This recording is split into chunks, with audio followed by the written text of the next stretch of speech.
Hi, my name is Florina Sizane. I'm a registered clinical psychologist practicing in Klerksdorp, and I'm also a university lecturer. So I'm going to talk about anxiety, especially in the midst of COVID-19, because now we know that it's business unusual. Things took another turn, and it's bringing a lot of anxiety. And also, according to WHO, it is an emerging of an international concern, because now this is a global outbreak, meaning that now the entire world is affected. It's either you're affected or you are infected. And most of the time now, and when we're speaking about anxiety, it means that now it's bringing a lot of panic. And remember, this is an unknown disease, is an unknown outbreak, and most of us are panicking, and we have to take precautions, and it also triggers anxiety, because it kind of like destabilizes our mental state. And it's a crisis, and the crisis generates stress, and it impacts on our mental health. And there are people who have been living with anxiety. It's chronic anxiety, and you'll find out that now, especially in times like this, then now they are getting more anxious. Others, it's for the first time, they don't know how they are feeling, they don't know what they are feeling.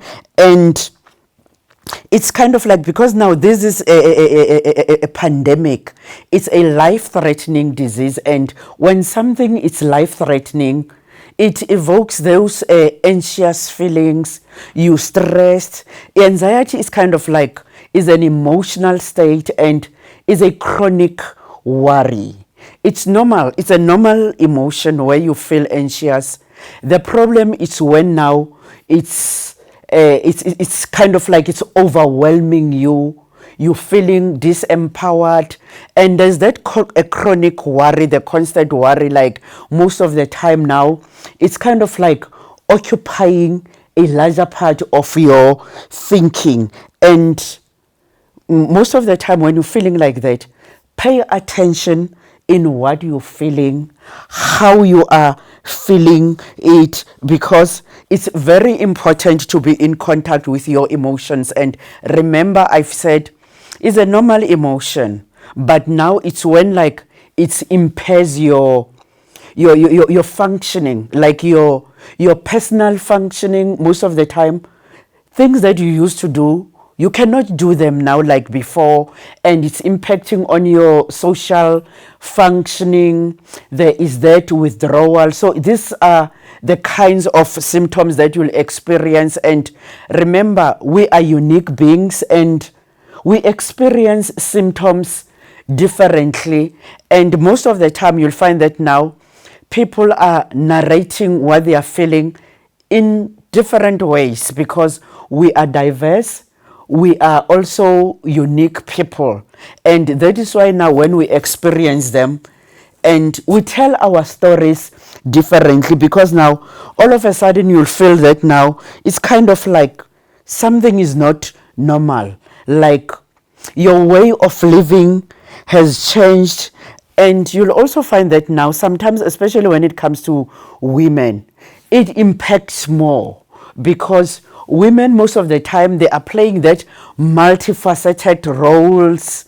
They are caregivers, and you'll find that now they are also part of those people who are, that we call them the frontline health workers. And it cuts across gender. And sometimes there's a genetic disposition where maybe you've inherited it, like there's a family history. You're prone to stress.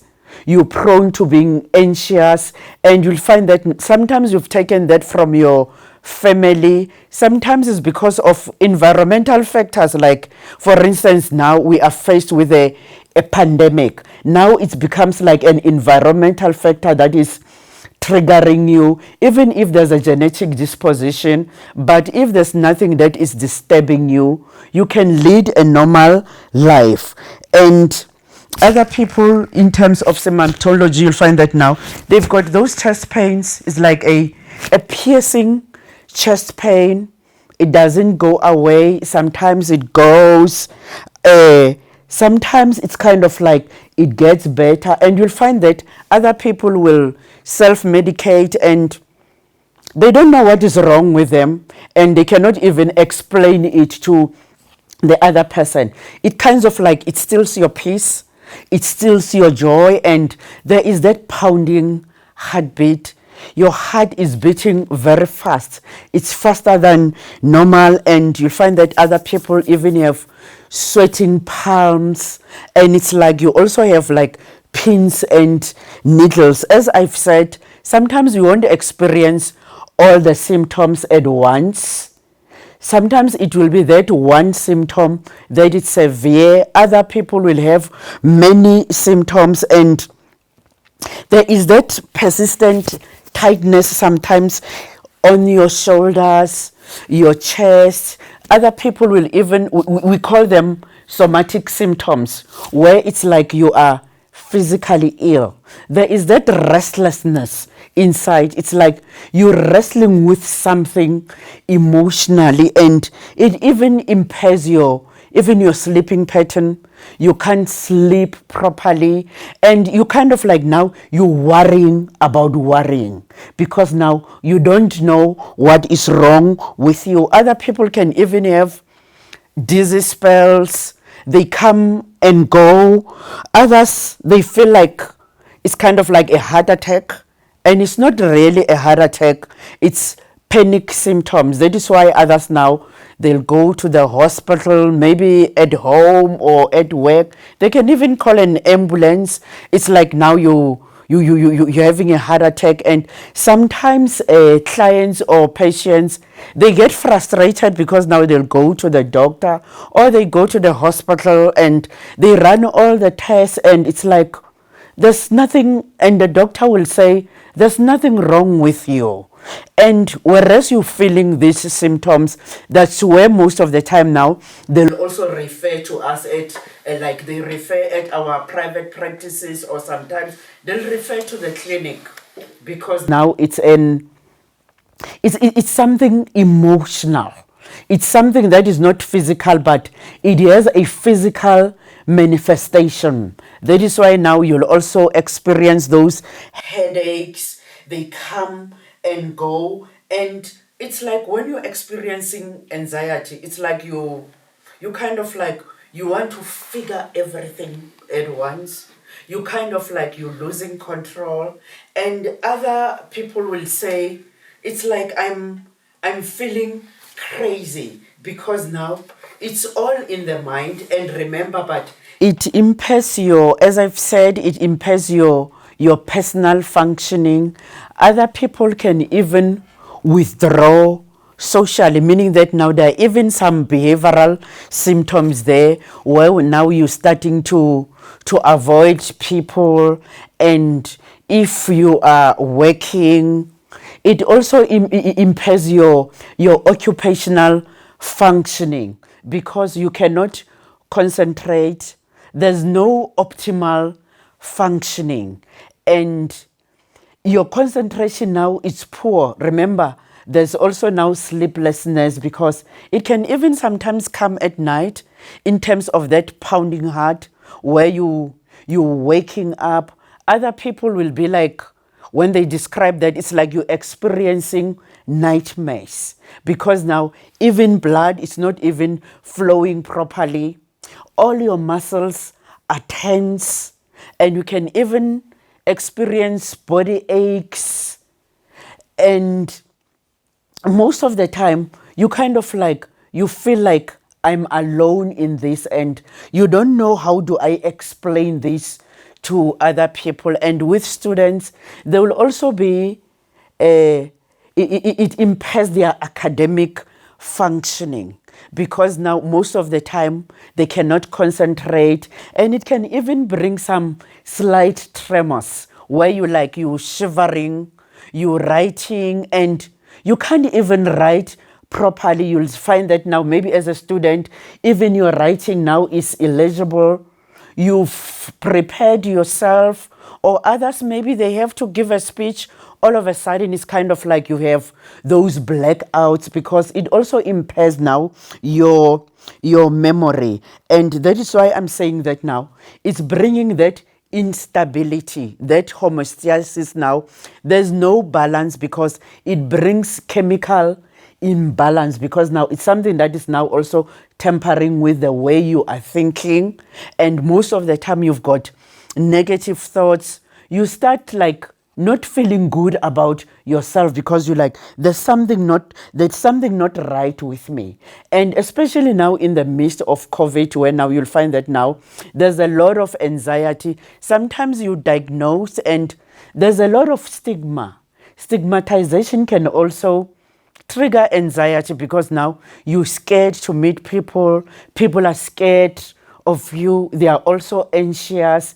And that is where sometimes we also have to be sensitive when we're dealing with other people, not even referring to them as cases. They are human beings, especially now in the midst of this pandemic. We'll say that now this is a COVID case. A person is kind of like diseased. So it's very important, especially now when it comes to dealing with people who have been diagnosed. Remember, this is a new pandemic.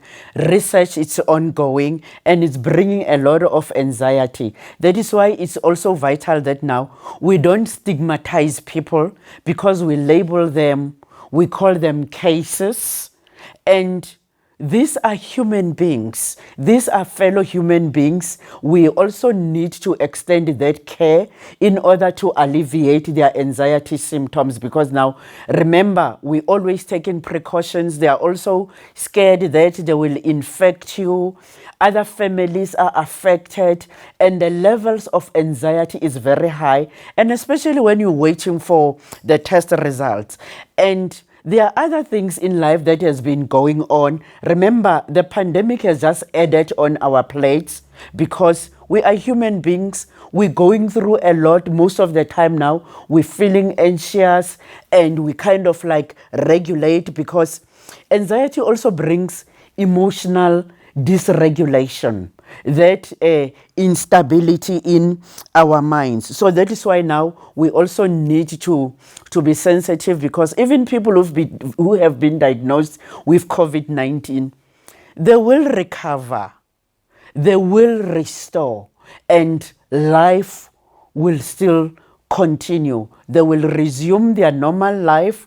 And unfortunately, other people have lost their loved ones, others it's colleagues, others it's parents, sisters. And when they are going through that, there's a lot of anxiety. Remember, they also need to be even very careful the way they are dealing with the corpse, even the way now they have to organize the funeral. So it's bringing in a lot of anxiety, because in the midst of that, it's kind of like we need to be very careful. And anxiety levels now, it's more.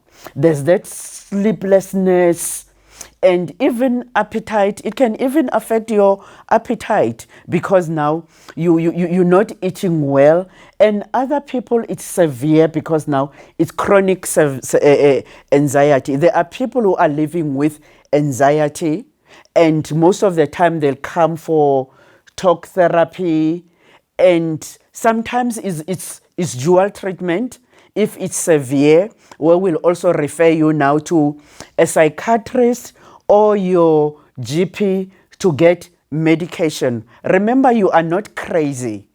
It's the emotional state, especially when you are going through something. That is why now you will feel like that. And it's very important to be aware of your emotions, your self-awareness, being in tune with your emotions, that now this is how I am feeling. And even if you've contracted the disease, it's not like you also have to blame yourself that there's something wrong with me. I've done something wrong. Sometimes you did take precautions. There are people who are getting infected with precautions. That is why also we are emphasizing that take precautions. Those health protocols are very important. So don't blame yourself a lot, because this can happen to anyone, and that is why now most of the time now you will feel very anxious. It's also very important now where now there are also coping skills. I'll also now also talk about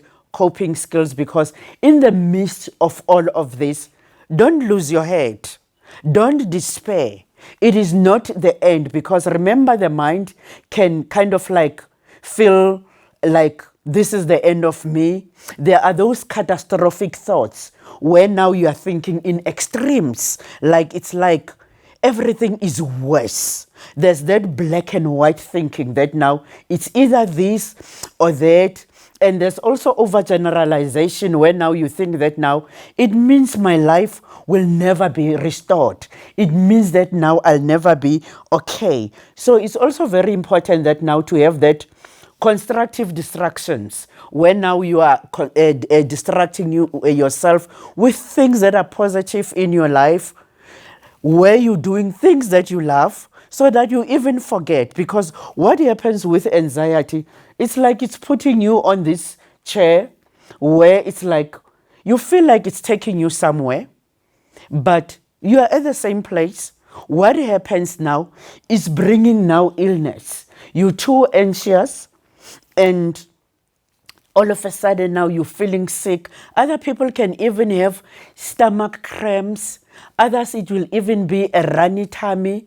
Others, it's constipation. It's even now affecting even your metabolism, because now it's kind of like tampering with the entire system. Others, they can even be a cellular change, when now there is even your skin, the pigmentation, you start now even sometimes even having pimples, because it can even bring that cellular change. So that is why it's very important that now I need to restore, and especially now minimize what you are taking in, especially during this pandemic. It's normal because we are panicking, we're watching a lot of news, we are on our Googles, we are on our phones, newspapers. So it's also very important that now minimize that, because there's also now what we call information overload that can overwhelm you, and especially at night. Minimize that, as long as you know that now I need to take precautions, because this is a pandemic, but at the same time, it must not take over your life, because immediately it's taking over, it means that is what now you are thinking about day and night. Other people can even dream about it. I remember when it started, there was a time when I was like kind of like literally like 24 hours watching news, until there was a time when I was like even kind of like having some dreams. I wake up, I'm like, no, I think I need to minimize this, because it was new. I was also panicking about my safety, my children's safety, other people's safety. So it's very important that now minimize that, get information, but that let it not be like the larger part of what you are doing. Take some walks. If you like reading, read. Watch other things, sometimes even watch comedies, because what that does now, it will emotionally regulate you. It's kind of like called emotional regulation, because we also need to laugh in the midst of that. Sometimes laughing at ourselves, it brings that stability, and even the importance of social support. Our social support system is very important.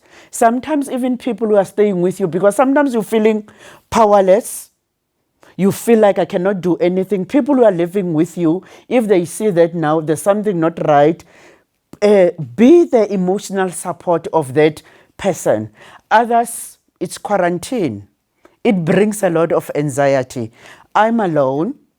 Self-isolation also, it also impacts on your mental well-being, your emotional well-being, because now I feel alone. That is why we have to be there for each other. Social networks as you're quarantining, reaching out, and also not forgetting that person, like, what do you need? Sometimes they even need material stuff, food. What is it that we can bring them? Is there a book that they can read? Maybe they need their laptops, they need their phones, sometimes even buying them data. That little thing that you can do, it counts. And especially when a person is going through that, when you feel that now I'm being loved, I'm not being rejected, I'm not being labeled, then people can recover better, because the more they are feeling anxious, it's also impacting on their immune system. And then they are taking time to recover because they are scared. And it's normal to be scared because it's something that you've never experienced before. Sometimes you even watching stats, you see that now people are dying. And it's not everybody who's dying. And we also have to support those people, as I've said, those who've lost their loved ones. And it's also important during that time, pull in your inner resources where you like, I once went through something in life, maybe something worse than this. Even this too shall pass. I need to self-care, and I need to embrace the support that I'm getting, because sometimes we tend to be too independent, that I'm used to do things on my own. But now for that, like for those anxiety symptoms to be alleviated, just embrace whatever help that you are getting, and just take it as if like, it's kind of like that one tree. One author once said, anxiety is kind of like that one tree in a forest. But what you need to do, take a step back and have a look at that whole forest. That now, it is just this small part of my pie. This is what I'm going through. And other people, they relapse, especially when it's chronic anxiety. They'll go back and know when you kind of like on the yellow line that now things are not going well, I need help. So it's very important that now I just need to know myself, so that I don't go on the red. On the red is when now you're feeling powerless. I must be on my green, where things now are back to normal. Remember that now you don't have to face the battle alone, and you are not the only one. It's one of the most diagnosed disorders, and sometimes it's underdiagnosed because, as I've said, people are presenting with symptoms differently, and they are telling their stories differently. And even our cultural backgrounds, where sometimes other people, they think that now I've been bewitched. Others will even go to other forms of their support. They'll consult their traditional healers. There's nothing wrong with that. And they will tell you that I've tried this and that. Others are self-medicating. But remember, to self-medicate, sometimes you end up now misusing medication. You end up being diagnosed. And it's very important that now you go for help. Go to the clinic.